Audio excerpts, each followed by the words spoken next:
नमस्कार दोस्तों। कल देर रात सभी लोग यूनाइटेड नेशंस की तरफ देख रहे थे कि क्या उनके द्वारा कोई कदम लिया जाएगा। यूनाइटेड नेशंस की जब मैं बात कर रहा हूं तो ध्यान रखिएगा, उसके अंदर जो एक बहुत इंपॉर्टेंट ऑर्गन है सिक्योरिटी काउंसिल, उसकी एक ओपन मीटिंग होनी थी। क्योंकि पिछली बार जो मीटिंग हुआ था वो क्लोज डोर मीटिंग था, लेकिन इस बार एक ओपन मीटिंग होनी थी और इसी को लेकर यहां पर चर्चा होना था कि क्या इजराइल के अंदर जो कॉन्फ्लिक्ट चल रहा है, क्या इसके ऊपर कोई कड़ा डिसीजन लिया जा सकता है कि नहीं। और यहां पर भी आप देख सकते हो, UN security council meets over Israeli Palestinian violence. तो इसके बारे में मैं आपको बताऊंगा कि पैलेस्टीन का यहां पर क्या कहना था, इजराइल का क्या कहना था, कंक्लूजन क्या हुआ और साथ में भारत ने किसको सपोर्ट किया है, भारत का स्टैंड क्या है, इसके बारे में भी देखेंगे। चलिए आगे बढ़ते हैं। मैं हूं अंकित अग्रवाल और अपडेट के लिए आप मुझे फॉलो कर सकते हैं इंस्टाग्राम, फेसबुक और ट्विटर पर। मेरे लेक्चर की हर पीडीएफ आपको फेसबुक पर तो मिलेगी, प्लस साथ में आप मेरा टेलीग्राम चैनल ज्वाइन कर सकते हैं by searching Ankit Agarwal official. और अगर आप यूपीएससी की तैयारी कर रहे हैं तो आप हमारे डिस्क्रिप्शन बॉक्स में देख सकते हैं।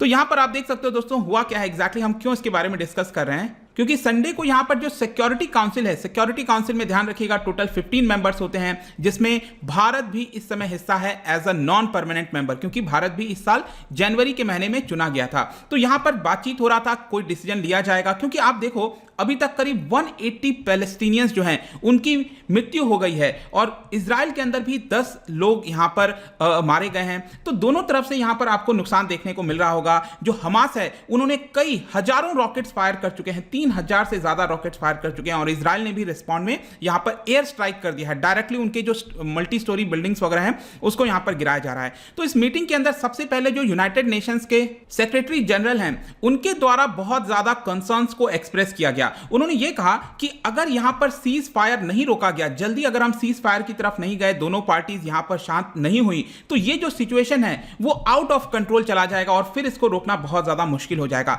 तो सबसे पहले उन्होंने यहां पर कंसर्न जताया कि किसी भी प्रकार से हमें यहां पर इस वायलेंस को, इस कॉन्फ्लिक्ट को रोकने की आवश्यकता है। अदरवाइज आपको भी पता है इतिहास के अंदर कि कब छोटी छोटी चीजों से लेकर जब रूप जो है बहुत ज्यादा भयानक हो जाता है और समय निकल जाता है, उसके बाद कोई कुछ भी कर ले, चीजें यहां पर संभल नहीं पाती हैं। तो अब देखिए, ये जो यूएन सिक्योरिटी काउंसिल की मीट है ये किसके लिए रखा गया है, इजराइल और पैलेस्टीन के लिए रखा गया है। तो ऑब्वियस सी बात है, इजराइल और पैलेस्टीन की तरफ से जो रिप्रेजेंटेटिव्स हैं उनको यहां पर बुलाया गया था। तो जो इजराइल है उनके जो एम्बेसडर हैं उन्होंने रिप्रेजेंट किया और एक तरह से बेंजामिन नेतन्याहू के द्वारा जो भी कहना था अभी तक उसी को एक तरह से रिपीट किया गया उनके द्वारा। और यहां पर उसके साथ साथ उन्होंने यह भी बोला कि जो हमास है, गाजा पट्टी में जो हमास रह रही है, वो सिविलियन पॉपुलेशन को इस्तेमाल कर रही है एज अ ह्यूमन शील्ड। मतलब कि वो सिविलियन पॉपुलेशन जो डेंसिटी है वहां पर जाकर छुप जाती है, जिसकी वजह से हमें भी यहां पर फायर करना पड़ता है। इसके साथ साथ उनका यह भी कहना था कि Israel has a right to defend itself. मतलब यहां पर इजराइल ने क्लियरली कह दिया है कि जिस प्रकार से हमारे ऊपर रॉकेट लॉन्च किए जा रहे हैं, अगर हम अपने आप को डिफेंड नहीं करेंगे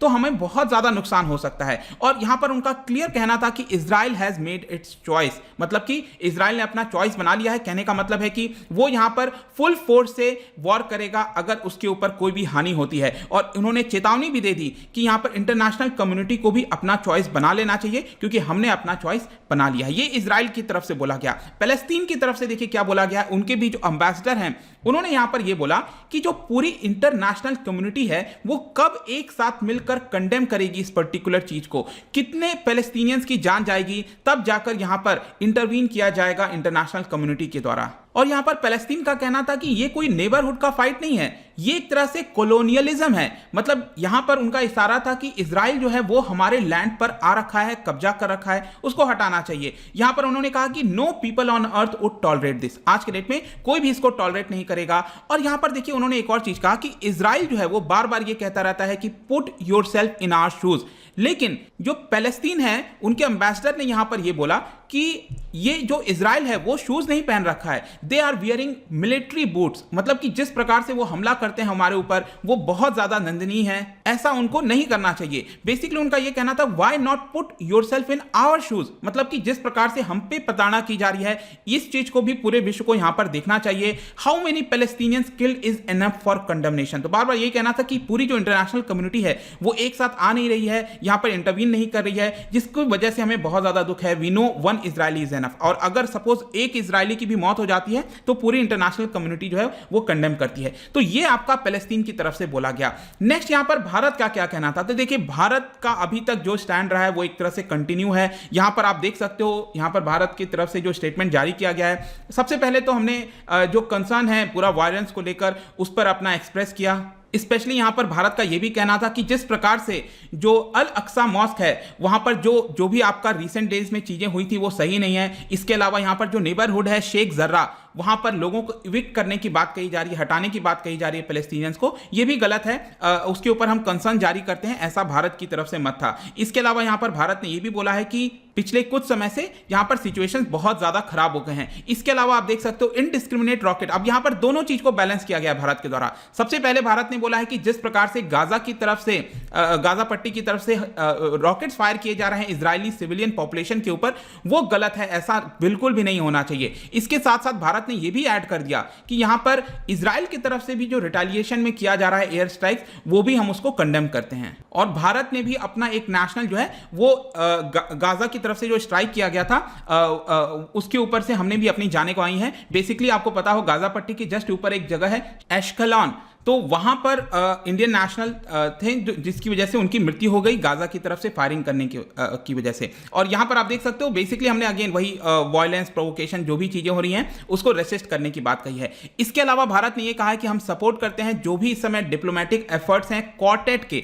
देखिएगा क्वार्टेट मतलब सिंपल होता है कि जिसमें 4 पार्टीज इंवॉल्व होती हैं, लेकिन यहां पर क्वार्टेट हम बेसिकली रिलेट कर रहे हैं मिडिल ईस्ट से। यहां पर क्वार्टेट बनाया गया था 2002 में, मैड्रिड के अंदर स्टैब्लिश किया गया था, स्पेन मैड्रिड में। बेसिकली इसके अंदर जो 4 पार्टीज हैं वो है आपका United Nations, United states, European union और रशिया।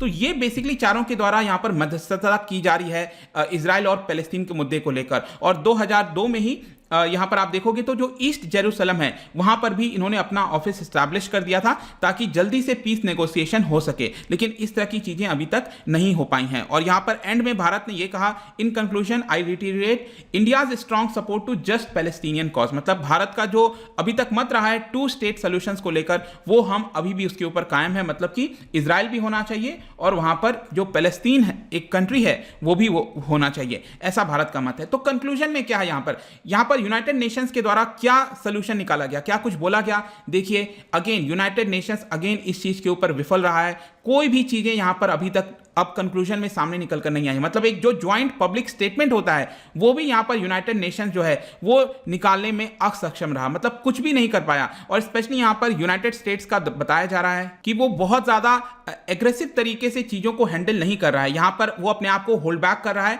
और इसके अलावा यूनाइटेड स्टेट्स सिंपली ये कह रहा है कि हम यहां पर सपोर्ट करने के लिए तैयार हैं दोनों इजराइल और पैलेस्टीन को, अगर वो लोग सीज फायर के लिए रेडी हो जाते हैं। तो अगर वो सीज फायर के लिए रेडी होंगे तो हम यहां पर उनको सपोर्ट करेंगे। तो बेसिकली यूनाइटेड स्टेट्स आप देख सकते हो इस समय जो है वो कोई बहुत ज्यादा एग्रेसिव स्टैंड नहीं ले रहा है। अब सीज फायर कैसे होगा, पहले तो यही क्वेश्चन है ना कि यहां पर सीज फायर होना चाहिए। तो जब तक इंटरवेंशन नहीं किया जाएगा, आपस में अच्छे से और ज्यादा बातचीत नहीं होगी, जो भी बातें चल रही हैं वो तो चल ही रही हैं, लेकिन अब ये कब तक चीजें होंगी देखने वाला होगा। लेकिन अगेन यहां पर ये जो मीट रहा था यूनाइटेड नेशन सिक्योरिटी काउंसिल का, इसमें कोई भी एक पुख्ता जो तरीके से इजराइल कॉन्फ्लिक्ट को रोकना है नहीं हो पाया है। जाने से पहले मैं आपके लिए क्वेश्चन लेकर आया हूं यूनाइटेड नेशंस ऑर्गेनाइजेशंस के बारे में। 2 स्टेटमेंट हैं इससे रिलेटेड, ध्यान से करिएगा। इसका जो राइट आंसर है आपको पता ही है, मेरे इंस्टाग्राम पर तो मिलेगा ही, और इसका अगर आप वहां पर नहीं हो कोई बात नहीं, टेलीग्राम से ले सकते हैं। यहां पर मैं एक्सप्लेनेशन भी डाल देता हूं टेलीग्राम में, और कई सारे मैं एमसीक्यू डालता रहता हूं स्टोरीज के फॉर्म में, आप जाकर प्ले कर सकते हो। अगर आप मुझसे इकोनॉमी पढ़ना चाहते हैं, कोई भी कोर्स परचेज करना चाहते हैं, स्टडी IQ ऐप पर जा सकते हैं। आई होप की वीडियो आपको पसंद आया होगा।